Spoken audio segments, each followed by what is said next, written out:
Hello again and welcome to the Marc Oslar Retirement Experience. My name is Randy Cook and I'm here each week with Mark as we talk through a lot of the questions, hopefully, that you have about retirement. There are concerns. There are even fears out there.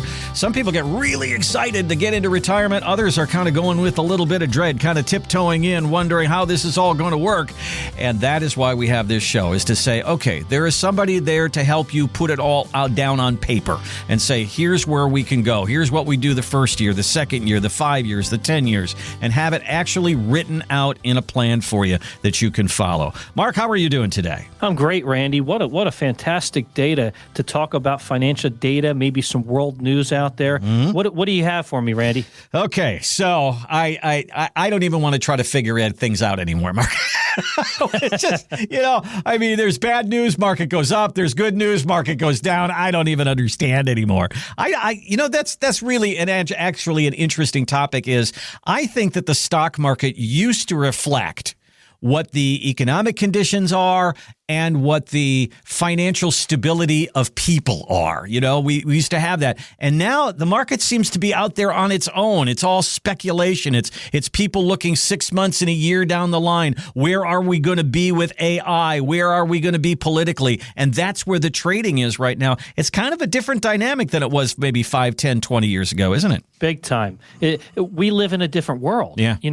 This is the post-pandemic AI generation, and I was just talking to a client about this the other day. I mean, I'm Generation X, okay? Mm-hmm. And for us, it's just a little different. After us came the millennials, then Gen Z, mm-hmm. and we're starting to see really what's happening here, which is a totally different world than what I was used to or accustomed to growing up in. And we've better get used to it. We better be ready for the changes and switches in life and be prepared for it. So, yeah, there's a lot of speculation in the market because the market is so different than it was 15 or 20 years ago. We're not in the same market. I mean, even though people don't do this anymore, I still carry around a physical calendar, a physical, appointment book, but I do have all my digital calendars, of course, but I like to carry that physical thing. Most people don't do that anymore. Yeah. Just like they don't write down notes. I've got a big desk calendar. I got that great big calendar at my desk, and that's where my stuff is. I like seeing it in front of me every single minute. I understand calendars and things like that in my phone, and I've got them. So, yeah, but letting go of some of that sometimes is a little bit difficult. That is for sure. Well, what we do on this show is talk about some of the issues, some of the questions, some of the problems maybe that you have encountered in retirement or are looking to get into retirement. And one of them is when we should get into our Social Security. And a lot of people will go at 62. There's a large amount of people that will file as soon as it's available. Then there is about 30% of people that'll go someplace between 62 and probably 66 or 67. Only 10% of people are waiting until 70 now to get their Social Security. That's your biggest check. But that might actually be changing. I'm looking at an article here that's telling me that there are more and more people that are pushing off their Social Security decision, pushing it off till 70, and then living on their 401k until they get there. So they retire a little bit early, even 65, let's say, and then they live on their 401k before they get to their Social Security. What would you say about that strategy? Is that a good idea? I mean, we have these conversations constantly. Folks will come in and we'll just have a chat about, if I'm going to retire at 62, what am I going to do from that point on? Do I want to pull Social Security right away? Well, there are several factors that you have to take into account when you retire at age 62, and they're not always all bad, right? You and I are talking about, Randy, in particular. If you work all the way to 65, people think that's the easiest use of turning on Social Security and Medicare at the same time, right? Yeah. But what is that also create an issue? It could create an issue with regards to your Medicare premiums for the first 2 years based on your income for the last 2 years before you turned on Medicare and Social Security. It could be higher for a couple of years, and that could present an issue. Now you retire at 62, whether you pull Social Security or not, you're not turning on Medicare until you're 65. So maybe that actually creates a better issue for you of not having higher Medicare premiums from going from that point. But the question is, where do you pull it from? Mm-hmm. And like you said, more people are taking it from a 401k. We stand by several things in here, Randy. One particular motto we stand by is the PIG motto, preservation, income, and growth. We're going to stand by it, and that is preserve what you worked your life for. Make sure the income tactics have preservation tactics built into them so you can put your head on the pillow comfortably at night, very similar to a pension. And then growth. What's a good, sensible growth in retirement? Well, last week we had a conversation, you and I, about the order of withdrawal from our accounts. And we kind of came to that article that said, cash first, Social Security, pensions, get into that first. Let your 401k and your IRAs grow, and then get into that a little bit later, then do your Roth last. So let's put this scenario to test. So you're 62 years old, you retire, and then you want to push off that Social Security as long as possible, but you get into your 401k to get you there, which is what this is all about. What if we go through a down market cycle at that point, and your 401k, which is in the market for the most part, it starts going down, and you're drawing money from a bucket that's losing money. And that doesn't seem like a really good strategy to me. No, it doesn't. And as a matter of fact, we talked about this before several times over, because this is a very important thing to understand when you're going to retire. Do you want to risk what you worked your whole life for? And that's the thing. People start taking risk a little differently at that point in time. We talked about sequence of returns. Sequence of returns, risk. Well, there is a risk. I mean, if you have a loss in a given year while you're taking the withdrawal, they call that the double whammy. Well, I can give you different examples of how you can have the same returns but mixed around the years, and it could change the results drastically as you take withdrawals.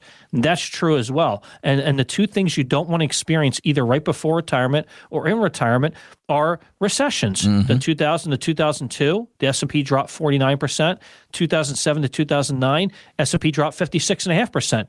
We don't necessarily have to go this route for retirement. There are ways that we could build in those preservation tactics, set up the income properly, and you don't have to think about this up and down thing. Okay, now we can have some money at risk. We can put some money in the market, but it's the money that we don't want to put towards income tools, because if you're setting up your income properly before you turn on Social Security is it's just like a pension as well, right? So you feel like you have those preservation tactics built in for that. Well, then why aren't you doing it beforehand if you're using, money for that purpose too? And that's the reason behind it, is we need to build in these preservation tactics now if we're preparing for retirement, and we could do this several years in advance as well. Metaphorically, we can say you've built your retirement castle. Okay, this is your castle. Let's build good, thick walls. Let's put a moat around the thing. Let's put sharks in the moat.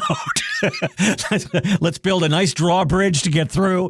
And let's sit down and talk about your retirement together. We talk about doing the math on your retirement.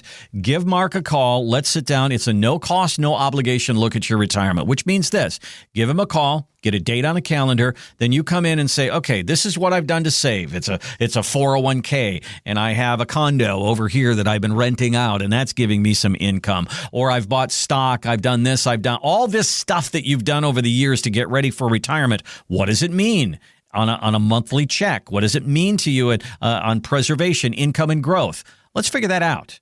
Give Mark a call, 984-300-1984, 984-300-1984, or use the website, tool around there, and you can find a place where you can put some information in there, and Mark will reach out to you. That's moretoretire.com. Spell it right out, moretoretire.com.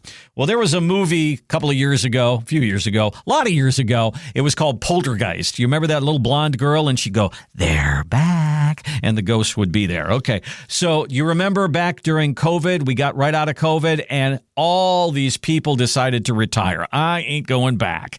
And we called it the Great Resignation. Well, today, guess what? They're back. 63% of the people that retired during COVID are now back to work. Some of them because they wanted to, they were bored. Others because they needed the money.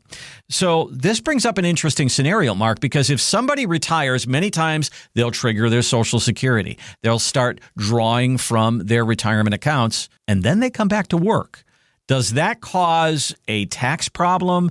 Do we have to unwind some things to help this person not experience some of that quagmire? What happens there? Yeah, obviously, if you started taking Social Security early, you're going to get penalized on making too much money. And that's something you have to consider, because if you're going to turn on Social Security before 67 or 66 and 2/3, depending on what age says your age is full, because age full is where you can make as much money as you want for earned income and turn on your Social Security. That's age full, all right? Most of it's like 66 and 2/3 years old or 67 years old. But if you're 62 or 65 and you're going back to work, yeah, I mean, you can cause some issues. You can get penalized on your Social Security because you're making too much money. And that's something you need to know about. Now, Randy, I think you're giving me some flashbacks when I'm about Poltergeist here. I mean, as a kid, I watched that thing. And, whew, It was a scary movie. It really was. Oh, yeah. Oh, yeah. I don't like those dolls moving and stuff like that. But I will tell you, it's true. Folks have come back to work. Let's discuss this for a second. What's the main reason? I would say more than half of these people are coming back to work because after COVID, we went through a massive inflationary situation in America that I've never seen in my lifetime. 9% it went up to, yeah. Yeah, June of 2022, it just shot way up. But you start thinking about everything is so expensive now. Oh my gosh. I was talking about how we ate something that, we ate a meal out to eat the other night, and it wasn't terrible, right, in terms of the expense. Not terrible in terms of food. Food was all right. Okay. But wasn't terrible in terms of the expense. But I started thinking, in comparison to where we could have gone. Now think about this. If you went to Shake Shack, all right? Yep. You start ordering on that machine, and it starts really adding up, okay? I said I probably could have spent more money at Shake Shack than I did where I was sitting down and eating at the other place. Now, I watched what I bought and was watching the bottom line, but the point is it can really add up. Yep. So I think that people with eating and, spending money on food and eating out, I think they just realize, oh my gosh, this inflation has really got me. And that's one of the reasons that you sit down with your financial advisor is to say, okay, I thought $6,000 a month was going to do it. Now I need $7,000. And, you get into retirement and those things kind of happen. But what if you sat down with Mark and said, okay, I want to build a plan that, yes, I need $6,000 now, but in 2 years I'll need $7,000. In 2 more years I'll need $9,000. In 2 more years I'll need $11,000. Mark, that's got to be a part of the discussion when you sit down with somebody, is building that kind of a raise into your retirement years, because you wouldn't want to work for 20 years and not get a raise. You wouldn't want to be in retirement for 20 years and not get a raise. That's right. And the point is, if you want to talk to somebody that knows what they're talking about, then come into my office and we'll have a great conversation. Because, like I said before, if we build in inflationary measures with regards to your income, whether it's based on certain preservation tactics that we've built in for income, we've built in for a safety net, we've built in for, let's say, some liquidity, because all of these things are important. We're going to help you prepare for taxes and inflation with regards to your income. That's what we do. And so if you visit me and you have this conversation with me, we're going to make sure that we nip this in the bud so that this doesn't become an issue, so you don't become one of those statistics that wants to go back to work. Yeah, it's one of those things that doesn't occur to many of us if you try to do this yourself. You say, okay, I need $6,000 a month. I'm good. And then 5 years from now, you go, what happened? I don't have the buying power that I used to. Or a tax situation comes up that you didn't see coming. That's the one thing that we don't want for you in retirement, because you get in there in a couple of years, it goes just fine. And then you go, what happened here? I didn't see that coming. To see that coming, it takes a little foresight and to sit down with somebody who goes through this every single day. You're going to go through retirement once. Mark does it all the time with a lot of different people. Give him a call. Take advantage of that. 984-300-1984. 984-300-1984. Give him a call. Get a date on a calendar. Let's just talk about your retirement and see what kind of questions come out on the table. And as the dominoes start to fall during that conversation, then it becomes clear, didn't think of that. Here's the number, 984-300-1984 or more2retire.com. Okay, last year, Americans have in IRAs and 401ks, here's a big number, folks, $30 trillion. That's a big number. Now, not all of it is with people who are in retirement. There's many of us that are saving for retirement as well.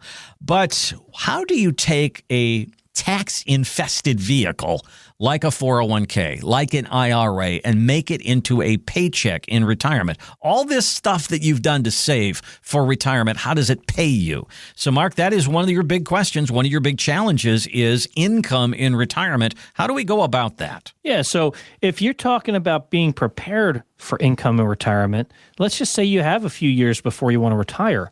Well, let's have a conversation about what your income needs are going to be, because the way we start is our treetop view. Okay, so we have a macroeconomics perspective of things. We look at it from the top, everything as a whole, and then we break it down to buckets of money. We understand these buckets are going to do different things for you. So what we want to do is strategically place certain buckets in certain places based on income needs. If you tell me you're only concentrating on Social Security, well, we know for a fact that unless something changes, because something has got to give, if something changes, the trust fund will be gone between 2032 and 2033. Mm-hmm. If it is, and Randy brought this up on a previous show, it could be a 28% reduction. Mm-hmm. Now, if we build that into our planning model and understanding that that could possibly happen, then we can make up for the preservation tactics with income that way in particular. Make sure that the preservation income tactics ahead of time. So if you say, well, Mark, I'm 58, and I have this 401k and I'm not working at that place anymore, so I can roll this. Or, hey, Mark, I've got an IRA and I could move this money over to an IRA with you, and we could talk about these things. But also, if you're 59 and a half and you're still at your current employer, you can roll that now, and we can roll that to an IRA and have a conversation about what we could do with it. Every one of those things can happen ahead of time. We can help you plan for your retirement income at 62 or 65 or 67, and we can stagger how we take the money depending on what the needs are at that point, because we're going to address needs and wants. We use annuities for a lot of these things, not always, but it's one of our great preservation tactics we like to use because they have income riders. And these particular income riders can provide the income you need in retirement, but we can also use annuities for preservation tactics. We could use them for other types of riders that might also allow withdrawal provisions that might make sense for you and your financial situation too. It's a matter of what makes the most sense for you in your given situation. If you have a few years before you retire, come visit. We'll have a conversation and we'll see where you're at. You know, it's interesting. Last week when we were talking, we had this study from David Blanchett, which is, we're going to hear from David Blanchett in our next segment here. But he talked about how people spend their money in retirement. And they said, if you have that bucket that gets filled up every month, a pension, Social Security, an annuity, if you have that kind of a bucket, people will dive into that bucket a lot more than they will dive into their 401k and their investments. They feel better about that because they know, I'll get in there and it'll get filled up. Just like when you were working. You got a check, you paid your bills, then you waited 2 weeks and you got a check and you paid your bills. It's kind of the same kind of thing. So develop that for yourself in your retirement years is one of the topics that you should sit down and talk to Mark about. Give him a call. Let's talk about how to get you paid in retirement. What does your paycheck look like? You should know that. 984-300-1984. 984-300-1984. It's a no-cost, no-obligation meeting. That means let's just sit down and see what you've done for retirement, where you've saved, what you want to do in retirement. Just put it all together in the big salad bowl and see what comes out. 984-300-1984 or more2retire.com. All right, so I like to hang out in those Ask the Advisor articles. I love when people ask questions, and I kind of share them with you. Somebody wrote in a couple, and they said, we're 60 years old. We've saved $550,000 for retirement. Their father is 92, and he's very ill. And they say, we're going to inherit $3 million. So what they want to know is, should we retire right now, even though we don't think we can afford it, on the $550,000, because we know we're going to get $3 million. What would be your reaction to that conversation, Mark? Well, that's a loaded question. So if this is what they told me, I would say, as a financial advisor, I can't answer that question because that is a financial coach question. They can get away with that stuff. Okay. But truthfully, what you would do is you would come to my office and we would sit down, or you get on a Zoom call with me, or you get on a phone call with me, and you start sharing more of this situation. I'm 60 years old. We're 60 years old. We have $550,000 saved for retirement. We have no income provisions. Okay, well then let's understand what are your expenses? Because here's the thing, everybody, and I don't care about what you tell me, I'm saying everybody miscalculates their expenses. Okay, you can put them down on a sheet left and right, but until you get ready to prepare the sheet that adds all the other expenses you'd never really think about, the presents you buy for people, the repairs on the cars or a new car fund, all these things add up, okay? We don't consider the time and the money we might spend with grandkids in the future. Every one of these things we need to account for because it does matter with regards to what you're going to spend in retirement. So if we prepare for the unexpected expenses and we make them expected, then we have an idea. So if you come to me and you tell me you've got this saved, well, then I need to know what your income needs are because, your dad might be 92, but he might be healthy as a horse. He might live to 102. We don't know. And the question really is, what are your income needs, or will your dad help you retire early as well? I mean, that's another question because maybe he will. Maybe that's part of your retirement plan, and there's nothing wrong with that. I have a client right now, setting up, for future generations because he wants to make sure that daughter or son is taken care of, and that's what we want to make sure is. Are we doing as financial advisors what you're asking us to do? So we just need to understand these things, and income is a big one. And having preservation tactics for that income is also a big part of it. Mark basically said, without saying it, is I'm going to help you figure out how you can retire right now on the money that you've saved. Leave that inheritance off there in the distance someplace. If it comes your way, congratulations. That's great. That's a bonus. But let's figure out what you can retire on right now. You're listening to the Marc Oslar Retirement Experience. Online, you can find us at more2retire.com.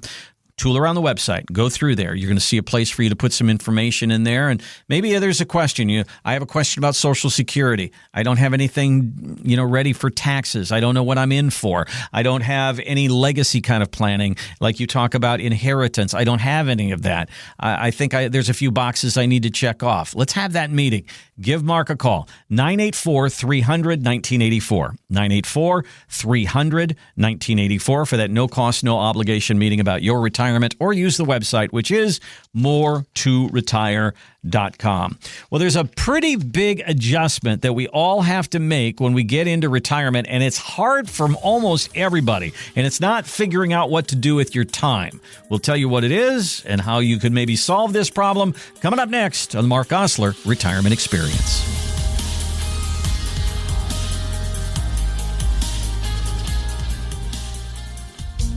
A simple piece of paper. It's something we use every day. For the most part, it does what it's designed to do. It sits there flat on your desk as a placeholder for information. But with a couple strategic folds, suddenly your flat piece of paper becomes an airplane and flies across the room. Your 401k is kind of like that flat piece of paper. It just sits there as a placeholder for your money. Marc Oslar can show you those strategic moves to take your 401k from just sitting there to creating the income you need for retirement. Call today for a free no-obligation meeting. 984-300-1984. That's 984-300-1984. Or online at more2retire.com.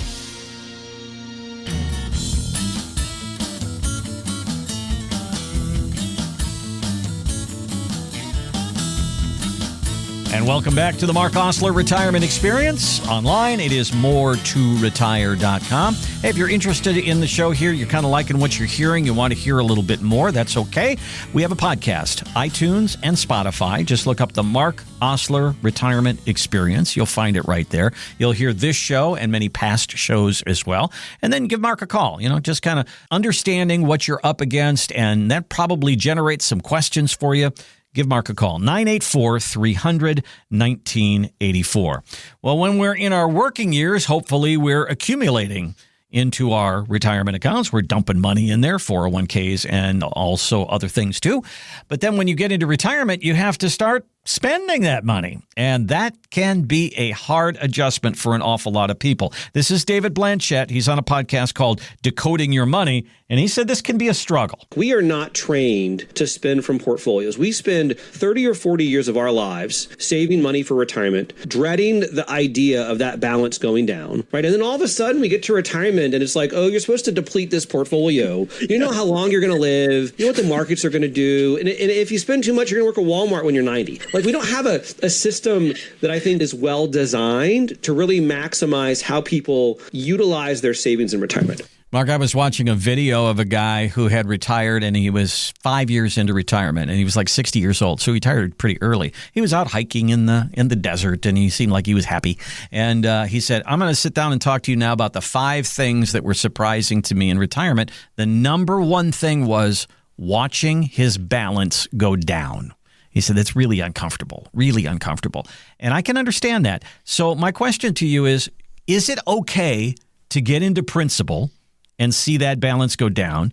Or should everything that we have in our retirement throw off income? So we're living off dividends, we're living off income, we're living off interest, and living off gains, that kind of stuff.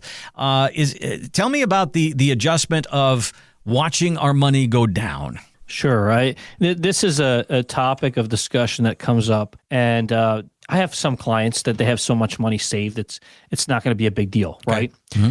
The majority of the people, it is a big deal, okay? We're trying to work off as a fixed bucket of money. Well, first and foremost, I just want to say this, all right? So, on the fiduciary standard of care side of the business, that's the brokerage side of the business, it's great to have growth tactics, to have accumulation, those types of things built in. But when you get closer to retirement, you monitor how much you really feel like you need to accumulate versus distribute, because you want to have the right retirement income for you, your wife, your lifetime.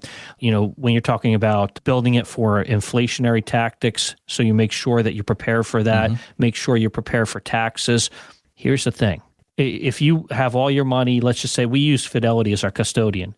If you're just solely 100% Fidelity man, well, I think you'd worry a little bit more about that. So if your balance is starting to go down because you're withdrawing money at a higher rate that you're making money on, yeah, that would probably concern a lot of folks. Mm-hmm. But we don't want to do that in retirement. We want to build different buckets of money. And sometimes in the right situations, buckets of money might involve annuities for preservation tactics, for income, like income riders, because people ask me about income riders all the time. Well, here's the positives and the negatives. The positives with income riders are you can turn on the income rider. The money is still your money technically. And if you die during the time that you're taking the income, you'll pass the asset on to the beneficiary. It's different than an immediate annuity. It's still a deferred annuity. It's still more like an asset for yourself. And the positive is it's going to pay you for the rest of your life, even if it runs out of money. So that's the part about the income rider that really helps, is that it's going to keep paying you until you pass away. And then some of them have living needs benefits. Can't call them long-term care because it's not officially long-term care. They're living needs benefits. And sometimes what that can do is also build something else in that can help you prepare in case you can't do all of your activities of daily living in the future. So there are some advantages to choosing these programs. The disadvantage is obviously the bucket of money goes down. But here's the thing. Are we doing that? And then let's say we're taking income from some other assets that are just to take the interest, right? So we're just taking interest off of the others. Well, then there also might be a bucket for growth. So if we're just taking interest in one place and it's holding steady, we're taking an income rider and the money's going down in value. But then we might have another bucket for growth purposes, and you have longevity with that. And that aligns with what we try to accomplish here, which is preservation, income, and growth. Preserve what you worked your whole life for, have the income tactics built in through preservation models so that we prepare for inflation and taxes, and then growth. What's a good, sensible growth in the market, in retirement, and what can we do? What kind of risk can we take? So what we like to do here, Randy, is we like to run a report on people's positions to identify several factors. And these factors tell us, are you taking the appropriate risk now and in retirement? Well, one of the things that's very interesting about the annuity is if you had $100,000 in a stock and it went down to nothing, it would be nothing. If you had $100,000 in a mutual fund and it went down to nothing, you'd have nothing. But if you have an annuity with a rider on it and your money, you had $100,000 in there and you spent all of it and it goes down to nothing, guess what? You still get paid. The insurance company continues on if you have that rider on there. So that is one of the unique things about annuities that I think is worth looking into. It's worth looking at that option anyway. Just show me everything that's out there to generate me income in retirement. Mark has talked about a lot of different things, dividend-paying stocks, structured notes, all these different things that you can look into. And he's going to present all of this out on the table and say, which ones do you see are right for you? Which works for you? Which will accomplish your goals? Let's get it all out on the table. And that's really what this no cost, no obligation look at your retirement is you're bringing a certain amount to the table. That's the raw materials of your retirement. Now we're going to build that into something, a product, a purpose for your retirement. Give Mark a call, 984-300-1984, 984-300-1984, or online it's moretoretire.com. Just spell it right out, moretoretire.com. And there's a place for you to put a little information in there, and Mark will reach out to you and get the conversation started. All right, I chose this just for you, Mark, because you've got 4 girls, and this piece of research says that the average parent has to answer 46 questions a day from their young children. Does that sound about right for you, or is there more? It depends. If you have a Stella, it could be more. She is something, I'll tell you that. Oh yeah. And it says she's going to be 9 coming up. But she's my youngest one. My oldest is 25. We have 4 girls, and my wife and I, Amy, we're blessed. Ariana, Callista, Finley, and Stella. They're wonderful kids, and but obviously not all kids anymore. But yeah, Stella, she's something else. So she'll ask a lot of questions. And hey, you were just telling me that parents can't answer how many of them? They can only answer about 35% of the questions. Some of it goes, go ask your mother, or because I said so. That's what the answers are. But a lot of times we as parents can't come up with the answers. I've shared the story. I was in the minivan with a 6-year-old, a 5-year-old, and a 3-year-old, and somebody said, "Dad, where do babies come from?" And I'm going, "Are we doing this now while I'm driving a minivan? Come on, kids." But in any event, sometimes we can't answer the questions. Sometimes we don't know the questions. So I'm going to throw this at you, Mark, is we put this show out here so that people learn about you, learn how you manage money, learn how you help people in retirement. So they may give you a call and say, "Okay, let's try this. You're going to sit down at the table and you're going to talk this out." So put yourself now in the side of me. I'm sitting there talking to a financial advisor. What are the questions that I should be asking you to know if you're the right guy for me? What should we be asking? Give me a list. Sure. So if you want to ask me questions, you say, what is it you could do for me about my retirement situation? If I want to retire at 58, how can you show me how to do that? Or I want to retire at 62, I want to retire at 65. How can you show me how I can do this and I can feel comfortable doing this? That's one of the questions. Number 2, what are the products or investments that you like to use and why? Sure, I'll share with you all of the above. Or you might come to me and say, "I hate annuities. Can I do something different than annuities?" Of course you can. We do investments, we do annuities, we do life insurance, we do long-term care. We can do all of these things. But again, it's a matter of what's a good fit for you. Mark, how can you build in preservation tactics for our retirement and I can feel comfortable knowing that I don't necessarily have to have the fluctuation of the stock market and I don't have to worry about if we get hit with another recession because I'm worried about the oil crisis and everything else and the war and all this stuff. Ask me these questions. Ask me these questions in particular. And then if you got other personal questions, hey, Mark, what you go to church or you involved? Yeah, we've been involved in middle school ministry. We used to be involved in children's ministry in the past. That's our faith is a very big, important part of who we are, and that's just going to be us moving forward. So you can ask me all these questions, personal questions about me being married to my wife for many years and 4 daughters. But getting to know me, if you want to know more about me, you go to my website, morettoretire.com. All you have to do is scroll down a little, and there's a little video right on the homepage, and it'll start to play right away. And I'll tell you a little bit about me in this community, and who we are. And I'd like to get to know you because you guys become part of my family when you become a part of Marc Oslar Retirement Experience. So there are a lot of different kinds of people that help people with retirement. There are stockbrokers that are basically trying to help people accumulate money. There are CFPs and CPAs. There are insurance professionals. There are retirement planners. There are financial advisors. There are a lot of people, a lot of different topics, a lot of different titles out there that people can choose from. And every one of them has probably got their own kind of place of, shall we say, expertise, or a place where they help people, but it's not an all-encompassing thing. I don't expect my stockbroker to know my questions about Medicare and Social Security. That's a different place. Mark, it's kind of like, when you were a kid, you used a pediatrician, and then you used a different doctor as you got older. As you get into your retirement years, maybe you have specialists.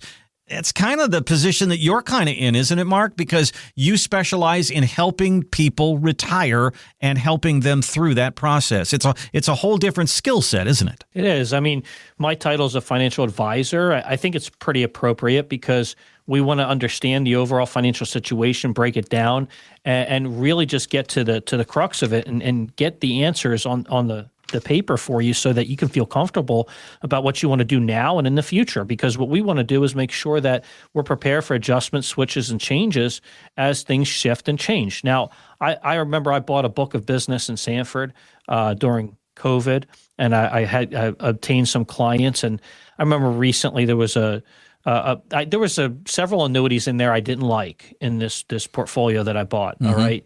And I'm not going to mention the name of the company, but I just didn't like it. It didn't grow much. It didn't do much. And I moved the majority of it when it made sense for my clients. Obviously it needs to make financial sense, needs to work into their portfolio and be appropriate for them. So there was a particular person reaching out to me that used a personal assistant to ask me questions. They were in real estate. They didn't like to talk to me personally. And basically just trying to figure out, should they just surrender this annuity altogether or should they move it to another product? I mean, I showed them some alternatives to move it to another product, but ultimately the assistant didn't know what to do. And they said, well, I guess I'll just talk to the CPA about this. And then I got a reply from, I talked to some other people. They just told me to surrender it. Hey. Do whatever you think you want to do.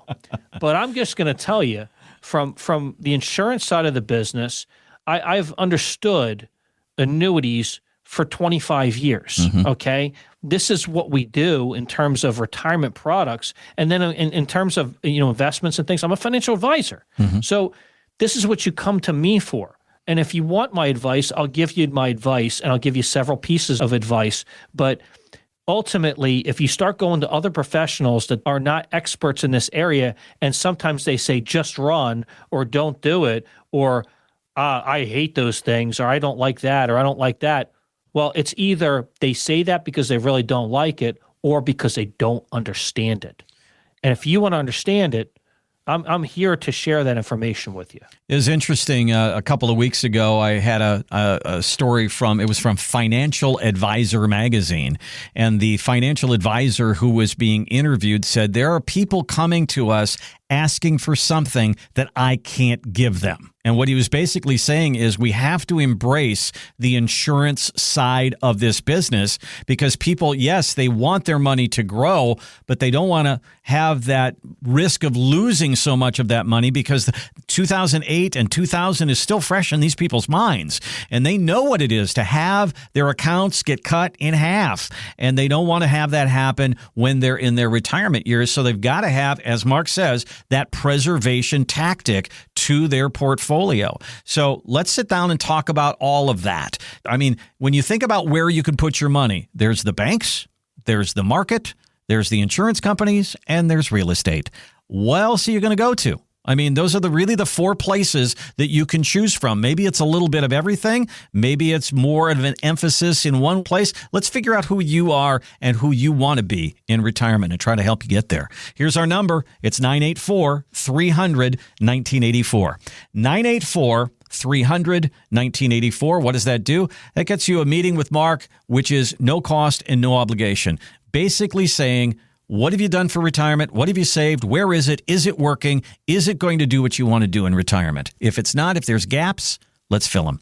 984-300-1984 or more2retire.com. Well, Mark, you and I have talked a lot about interest rates and how it affects the market. It affects different financial vehicles. So bonds, when interest rates were going up, people were buying short-term bonds. When interest rates started going down, they started buying longer-term bonds. Well, now bonds, or the interest rate anyway, is just kind of sitting still. It's just hasn't done much for a while. But then there's, the president wants interest rates to come down. Others say they might have to go up. Who knows? Well, what are we doing about bonds right now? Is that something that is just we're just going to simmer on that a little bit? We're going to push that off a little bit? Or are we using them on a regular basis, and how?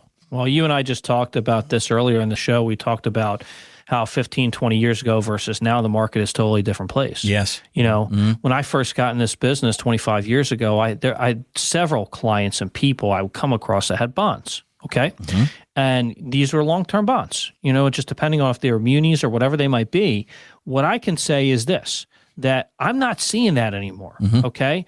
People are looking for shorter-term options. I'm seeing actually more people buying short-term CDs than I would even bonds at this point. Okay. So that's a more common theme that I'm coming across. What I'll say is that in terms of bonds, the only time you'll see us using bonds is when we're using like blended portfolios where maybe we'll use an ETF portfolio of 60-40 and we got some bond ETFs built into that, right? That one of our 60-40 models happens to be one of our most popular models, right? Mm-hmm. And it's really an effective one too, depending on if it fits your particular need. Now, we also do fixed income that might build from dividends. That's another thing we might look at as well. So there's a lot of different things we look at, but truly just outright buying long-term bonds or things like that folks used to do many, many years ago, you just don't see it as much anymore. And what we like to use as an alternative to that as well are structured notes. Mm-hmm. People will come to me and say, can I do something different than this CD? Or can I do something different than this bond? Yeah, absolutely. These structured notes in particular can be quite interesting. How can you lose all your money in a structured note? If the large bank that borrows your money, if they fail. So if the bank fails, you could lose your money, right? These are usually very large banks, okay? Mm-hmm. Now, another way you could lose some of your money is, let's say, if you understand the difference with a buffer and a barrier. A buffer is where the bank will take the first percentage loss. So if it's like 20% buffer, the bank says, we'll take the first 20% loss. If you lose 25%, you'll lose 5% on the term that you had. If it's a barrier usually is closer to 30%. If you lose 30%, you don't lose anything. But if you lose 35%, you'll lose the entire 35%. That's the difference between the two. We love to use those because that's a way where you can have a buffer or a barrier, meaning that you have some preservation tactics built in there. But what it'll do is it'll also give you either a coupon rate at the end of the term, or it could be indexing. That could be uncapped indexing. There's a lot of different things structured notes can do that could give you maybe a little bit more growth potential versus CDs and bonds. And bonds overall, traditional financial wisdom was always stocks for growth, bonds for protection. That's what it always was. That's why they came up with the 60-40 portfolio. So as the market goes down, the bonds would hold you up. And then we hit this year, 2015, and the stocks went down and the bonds did too. And we went, okay, that didn't work so good, did it? So there is a lot of discussion as to what financial vehicle is working at the present time. That's why I think it's so vitally important to have a financial advisor in your life, because, maybe 5 years ago, you wouldn't be looking at annuities so much because the interest rates were 1% to 2%. Then they started going up. Then they became more favorable. Same thing for bonds. There's a lot of things that go in and out as our economy goes up and down. Give Mark a call. Let's see about how you fit in and how he may be able to help you with your retirement. 984-300-1984. 984-300-1984. Well, if we open up the history book here and you take a look at presidents and those who have served a 4-year term, that's 16 quarters. If you look at the last 75 years, the worst economic quarter for every single president has been the second quarter of his second year. And that's where we are right now. And we are struggling, aren't we? So I want to ask about that. I know that it's hard to say, hey, we're going to have a downtime. Traditionally, this is going to happen. Mark, when you talk about risk and having people in the market, is that a fluid decision to say something bad's happening, let's move to this? Or do we build a portfolio and say, this is the risk tolerance, it's going to handle whatever comes our way? How do you deal with the ups and the downs and some of those things that might even be predictable? Yeah, I had several people call me when the market was kind of doing its thing downward, right? And this happened also last year as well when we were talking about tariffs as well. So this is not uncommon territory when I see this happen. I see a market downturn. People call me. They have questions. They have concerns. What we do is we build something for you. When we build something for you, it could be everything that was built by us, or it could be built by us around other things you might own that might not be through us, okay? But we build it, and we build it for a purpose, and that's the purpose is to meet your income needs, to make sure you have preservation tactics built in for those income needs, and you have good, sensible growth in retirement. With that, there are things that come up when the market has a downturn, and the question is, do we want to make some switches, adjustments, and changes? And as my clients get a little older, sometimes they want some more preservation tactics built in, and sometimes we make those adjustments, switches, and changes. And we did recently. We had some folks call me. They had some concerns, some questions, and we realized based on what they wanted to accomplish, we needed to adjust, switch, and change. Another client of mine, she was going to fully retire. We realized, okay, we got to build in another little piece of the income now, and let's go to the preservation tactics to do that. So we have to be willing to be flexible and ready for switches and adjustments and changes, but we want to work within the model that makes sense for you now and in the future as well. So we don't set it and forget it. We have to be ready to make adjustments. Remember those old commercials for Michelin tires where they had the baby sitting in the tire? Remember those? And the baby was all happy and everything. And Very it was going through snow and going through rain and going through mud and going through. It was like the all-weather Michelin tire, and it'll protect you, like it protects this baby. In some way, manner of speaking, I think that's what we all want from a retirement plan. We know that stuff's going to come our way. The rain, the snow, the sleet, the mud, everything that comes our way, market-wise, economic-wise, all that's happening, but we want to have something that's going to get us through. And to build that kind of a retirement plan, to sit down and say, I'm really concerned about this, Mark. I know that Social Security says they're going to cut back. I'm concerned about that. Where's my income going to come from? I'm concerned about a tax problem in the future because most of my money's in a 401k. Okay, let's talk about those things before they happen so that you're not 5 years into retirement going, what happened here? I did not see this coming. Let's give you that kind of telescope of looking down 5, 10, 20 years and say, this is what could happen. Let's figure it out now. Here's a number. Here's a website. It's a no-cost, no-obligation meeting with Mark. It's 984-300-1984. 984-300-1984. You've got questions and worries and concerns. If your money is going to last, if you're going to run out of money, let's get it all out on the table. MoreToRetire.com is the website. Again, MoreToRetire.com. That is all the time we have this week. We thank you so much for listening. Remember, we have the podcast as well under the Marc Oslar Retirement Experience on iTunes and Spotify. Have a great weekend, and we'll see you next time.